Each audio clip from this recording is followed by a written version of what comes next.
Et bienvenue à tous dans l'Expert, ici Dorado pour une nouvelle émission où on aborde, comme d'habitude du lundi au samedi, les matchs de NBA et de WNBA. Aujourd'hui 4 matchs chez les femmes. Je vais vous partager mes analyses, mes conseils pour vous aider à parier ce championnat et vous partager mes analyses. Mais avant toute chose, si vous êtes nouveau, n'hésitez pas à vous abonner à la chaîne YouTube, d'activer la cloche des notifications pour ne louper aucune des prochaines vidéos, de me suivre sur les différents réseaux sociaux. Dans la description de la vidéo, vous avez le Linktree avec tous les liens importants et vous avez tous les réseaux sociaux ici au-dessus avec les petites icônes. Si vous voulez suivre mes pronostics NBA et WNBA totalement gratuitement, eh bien, je vous invite à rejoindre la liste d'attente WhatsApp où j'avais limité les places à 250 personnes. Vous êtes encore nombreux à m'écrire pour rejoindre cette liste d'attente. J'ai déjà envoyé mes pronostics NBA et WNBA sur la liste des 250 personnes. Mais dès que des personnes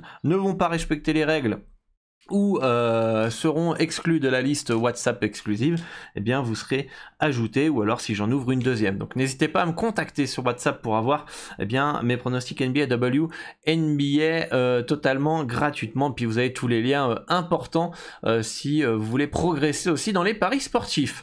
Donc on a 4 matchs ce soir les amis, on va faire le petit récapitulatif de la veille en NBA, en WNBA, NBA hier, j'étais pas loin de valider, Miami plus 9 qui serait échoué de très très peu, mais finalement je suis resté dans mes règles. Je me suis dit non, voilà, t'as une petite marge de value, c'est un no-bet, même si ça me tentait bien le Miami plus 9. Finalement, ils ont perdu de 11, ils se sont fait plutôt dominer dans toute la soirée. Donc j'ai bien fait de m'abstenir et de rester à respecter mes règles. Par contre, les conseils que je vous ai partagés sur YouTube, c'est imperfect en NBA. Ça fait même 4 sur 4 si on compte le performance joueur. Jamal Murray, under 3,5 paniers à 3 points, il en met que 2. J'avais conseillé le under Denver, under Miami et under dans le match. Donc les 3 sont passés, les 4 sont passés et malheureusement le under du côté de la WNBA n'est pas passé. C'était under 162,5 points, il y a eu plus de 162,5 points, donc dommage, on loupe le perfect en conseil YouTube de pas grand chose. Donc si vous avez suivi, mettez un gros pouce bleu les amis et dites-moi en commentaire, ça fera plaisir et puis ça permettra de soutenir la chaîne. Donc ce soir on a 4 matchs en WNBA, on va pouvoir aborder chaque rencontre une à une les amis, avec le premier match, c'est le Liberty qui se déplace à Chicago. On a un petit peu deux contrastes dans ces deux équipes. On a le Liberty qui a recruté d'une manière affolante, c'est une des meilleures équipes de WNBA avec Las Vegas et c'est une des candidates pour le titre. Et Chicago, qui a perdu notamment Vandersloot, qui est parti à New York, qui a perdu Quigley, qui a pris une petite pause sabbatique, qui a perdu Cadence Parker, qui est parti justement à Vegas. Bref, beaucoup de joueurs sont partis du côté de Chicago. Donc on a d'un côté une équipe qui est beaucoup plus forte que l'année dernière et une équipe qui est beaucoup plus faible que l'année dernière. Donc, par contre, dans ce début de saison, on a New York qui a pas fait des perfs de dingo, clairement. On sent qu'il faut encore trouver un collectif. Et d'un autre côté, on a Chicago qui, malgré les départs, a été la bonne petite surprise de ce début de saison. Avec des belles perfs, des victoires, etc. Ils ont un bilan positif. Et du coup, on se retrouve avec du Liberty qui est logiquement favori. Victoire de 8 points selon mes projections. Les bookmakers donnent un écart de 10,5 points qui me semble un poil haut. On ne va pas dire qu'on a une value incroyable sur Chicago plus 10 à 1,917, mais qui pourrait être potentiellement un peu plus intéressant que le moins 10. Après attention, le talent du côté du Liberty, il est là, ils peuvent mettre une fessée. Après ça reste un match à l'extérieur. Donc encore, voilà, un match où on est encore en début de saison, deux équipes qui demandent confirmation. Est-ce qu'à un moment le Liberty va trouver un rythme de croisière et ça va être fessée sur fessée face à n'importe qui? Est-ce qu'elles vont encore mettre du temps à se trouver? D'accord, donc ça va être des perfs avec Stewart, Jonkel Jones, Ionescu, etc. Des perfs un peu coup-ci coup-ça. Un coup on met une fessée, un coup on se fait accrocher, un coup on met une fessée, un coup on se fait accrocher. accrocher. Le Seattle Storm qui a perdu aussi beaucoup de joueuses cet été avec Schubert qui est parti à la retraite, Stewart qui est parti justement à New York, elles sont restées dans l'handicap de plus 10, donc c'était un plus 15 pour elles. Elles ont perdu que de 9 points à domicile. Chicago me semble quand même une meilleure équipe que Seattle, donc pour moi je pense qu'elles peuvent rester dans un plus 10.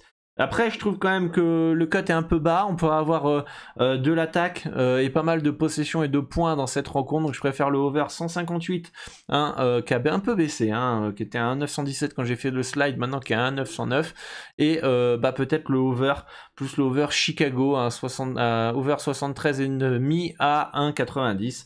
Ça me semble le mieux dans ces matchs-là. Donc voilà pour cette rencontre où finalement ça peut partir dans tous les sens. On peut avoir, donc pour moi en tout cas dans les deux cas, je pense qu'on devrait avoir du point, on devrait avoir du rythme, des actions, etc., etc.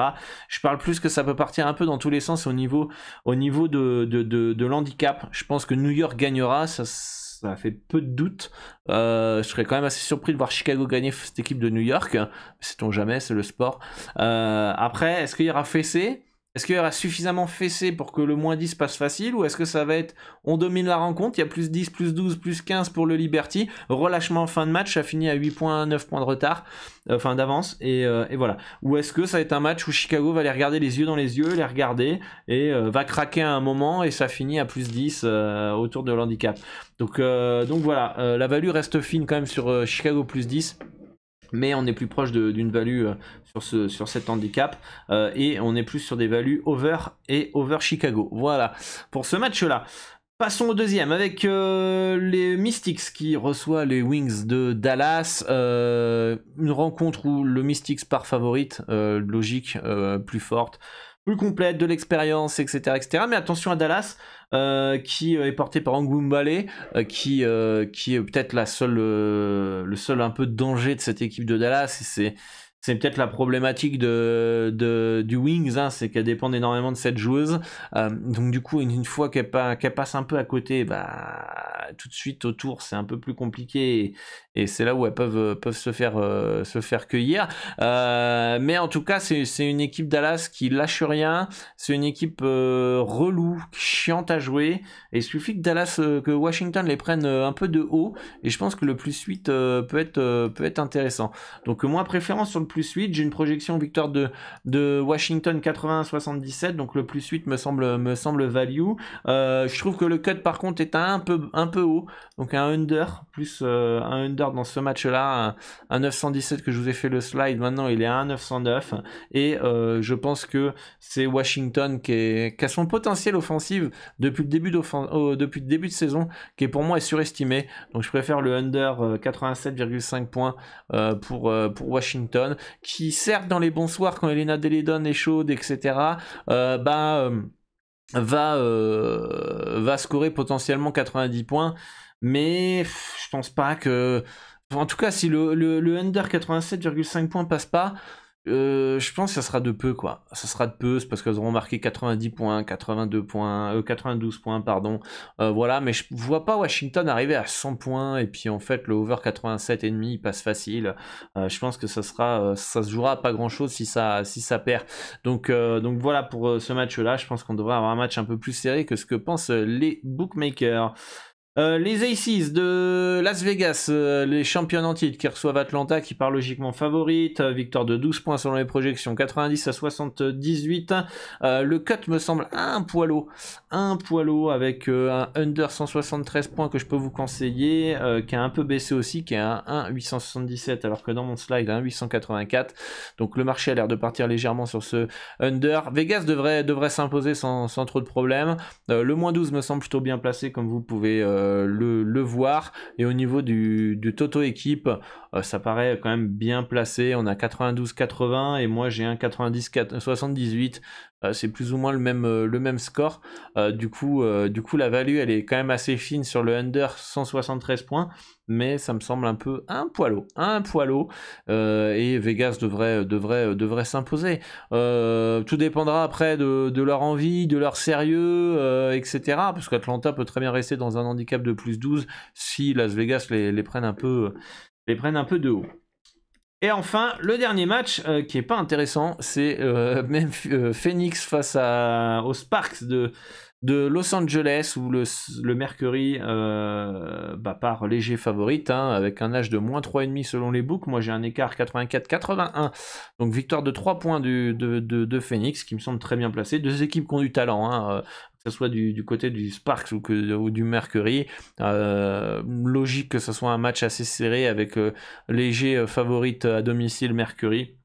Hein, donc pour moi il n'y a rien à faire, ça me paraît très bien placé, le total de points me paraît très bien placé, le total équipe aussi, où moi j'ai un score de 84-81 et les books 83,5, 80,5, on est plutôt dans les clous, c'est plutôt pareil, donc pour moi il n'y a rien à faire dans ce match là, ça me paraît plutôt bien placé. Voilà pour la WNBA les amis, dites-moi en commentaire ce qui vous intéresse pour ce soir, n'oubliez pas de rejoindre la liste d'attente si vous êtes intéressé, vous souhaitez recevoir mes pronostics NBA, WNBA gratuitement, le lien du Linktree est dans la description. Et avant de terminer, j'avais envie aussi de vous inviter à arrêter, comment expliquer, de parier sur des cotes de merde les gars. À un moment donné, vous voulez gagner de l'argent dans les paris sportifs? Dites-moi là, répondez-moi dans les commentaires. Oui, je veux gagner de l'argent dans les paris sportifs.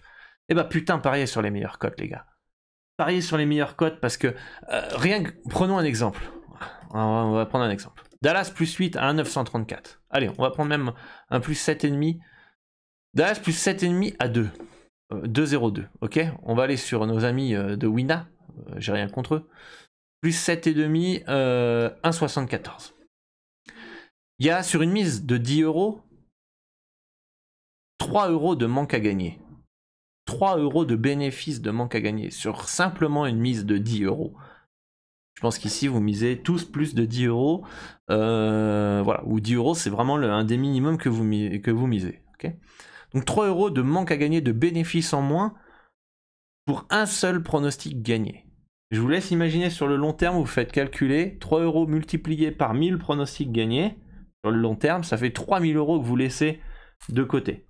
Okay, si c'est 3000 euros, si c'est 1000 pronostics, vous les faites en 2 ans, 3000 euros divisé par 24, vous laissez 125 euros par mois de côté. Donc en un an, ça fait du 300 euros de bénéfices que vous laissez de côté parce que vous ne cherchez pas à parier sur les meilleures cotes. D'accord? Et où se trouvent les meilleures cotes? Je le dis dans toutes les vidéos, sur PS3838. D'accord? Donc, si vous voulez un compte, c'est très simple.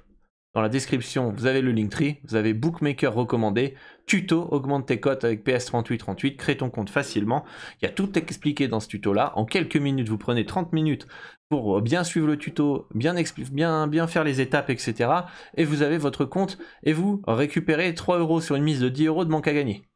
Là, je parle de 3000 euros de manque à gagner sur 1000 pronostics en misant 10 euros. Mais si vous misez 100 euros, c'est 30 000 euros. Donc vous avez l'arrondissement de vos fins de mois, il peut être là. Hein. Si vous voulez arrondir vos fins de mois, vaut mieux parier sur des meilleures cotes. Hein. Donc je comprends toujours pas en fait comment vous pouvez encore parier sur des cotes aussi flinguées et vous ne cherchez pas à maximiser vos profits en pariant sur les meilleures cotes. Ça je comprendrai toujours pas. Et c'est comme vous avez envie, vous faites de remplir votre voiture d'essence avec un prix du gasoil plus cher alors que vous pouvez l'avoir moins cher en faisant quelques petites étapes. C'est exactement le même principe. Donc voilà les amis, si vous voulez vraiment, moi je dis pas ça pour vous emmerder, pour vous faire chier, pour vous saouler. Je dis ça vraiment pour vous aider. C'est le but de cette chaîne YouTube, c'est d'aider les parieurs dans la francophonie à augmenter leurs revenus grâce à mes différents conseils et mon expérience. Je dis pas ça pour vous embêter. Faut parier sur les meilleures cotes. C'est même pas peut-être je verrai, c'est une obligation. Voilà, je vous laisse terminer là-dessus. Si jamais vous êtes intéressé par PS3838 ou vous avez des questions, contactez-moi aussi sur WhatsApp. Hein. C'est pas uniquement pour la liste d'attente. Je vous rajouterai la liste d'attente, mais vous pouvez me poser vos questions, etc. Donc voilà les amis, pour cette vidéo que je sais sera moins vue puisque c'est pas les finales NBA tout simplement. Moi je vous dis bonne chance pour vos pronostics et à très bientôt pour une nouvelle vidéo. Ciao ciao.